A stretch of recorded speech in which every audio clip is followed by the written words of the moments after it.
አሁን ደግሞ የዕለተ እሁድ እኩለ ቀን ዜና መጽሔት ስፖርታዊ መረጃዎችን ሊያጋራን ባልደረባዬ አማኑኤል ጸጋይ አጠገቤ ነው የሚገኘው። አማን እንዴት ቆይታል? እንደምን ቆየሽ ፍቅር? ሰላም ነኝ። ሰዓቱን ላንተ ለቅቄያለሁ። አመሰግናለሁ። እንደምን ዋላችሁ ተመልካቾች። የዕለተ እሁድ ስፖርታዊ ዜናዎች እንደሚከተለው ይቀርባሉ። የቀድሞ የአርሰናልና ማንቸስተር ሲቲ ተጫዋች ባካሪ ሳኛ የባህር ዳር ስታዲየምን ጎበኘ።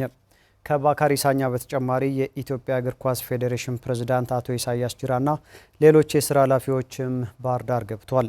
እንግዶቹ ሲገቡ የአማራ ክልል ባህል ቱሪዝምና ስፖርት ቢሮ ኃላፊ መልካሙ ጸጋይ ከሌሎች የስራ ኃላፊዎች ጋር በመሆን አቀባበል አድርገውላቸዋል።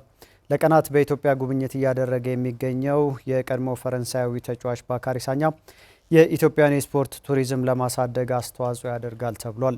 የባህር ዳር ስታዲየም የካፍና የፊፋን የጥራት ደረጃዎች በሚያሟላ መልኩ እየተገነባ መሆኑ የሚታወቅ ሲሆን ከ15 ቀናት በኋላም የካፍ ገምጋሚ ኮሚቴ ወደ ኢትዮጵያ እንደሚመጣ የኢትዮጵያ እግር ኳስ ፌዴሬሽን ስራ አስፈጻሚ አቶ ባህሩ ጥላውን ተናግሯል።